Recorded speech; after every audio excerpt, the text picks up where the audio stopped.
नमस्कार.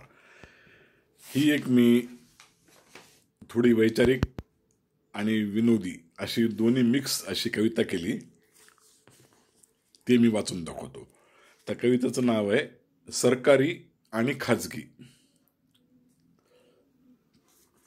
सरकारी नोकरीमध्ये पहा कशी अगदी मज्जा असते.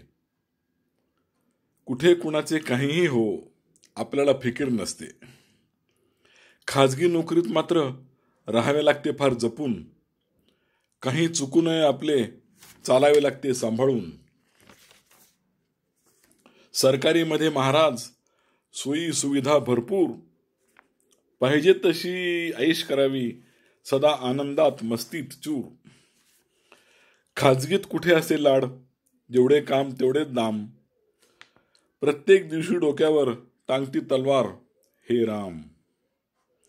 सरकारीमध्ये कामकाजाची कमी जास्त नोंद असते कुठे. तरी पगार सर्वांना सारखाच, घोडे गधे बराबर इथे. खाजगीमध्ये रोजच्या रोज दिले तेवढे व्हायलाच हवे. नसता पुन्हा दुसरे दिवशी आणखी वाढे वर काम नवे. सरकारीमध्ये पहा आपल्या लायकीपेक्षा जास्त मिळते. चटावलेल्या अशा लोकांचे मग पाऊल कुठेही वळते.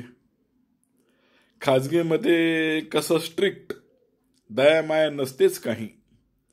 ते म्हणतात आज आलात, उद्या यायची गरज नाही.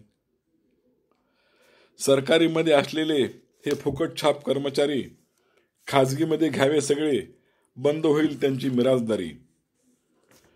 कोणतेही डिपार्टमेंट असो, बुद्धिमत्ता बघून पगार द्यावा. आणि काम केलं तरच पैसे, असा एक नवा नियम यावा.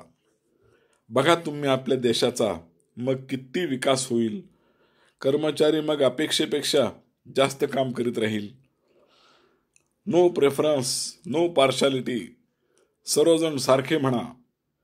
भीडभाड न ठेवता चला, मग वाटू द्या काहीही कुणा. सरकारी आणि खाजगी नोकरीतला फरक मी सांगितला. धन्यवाद.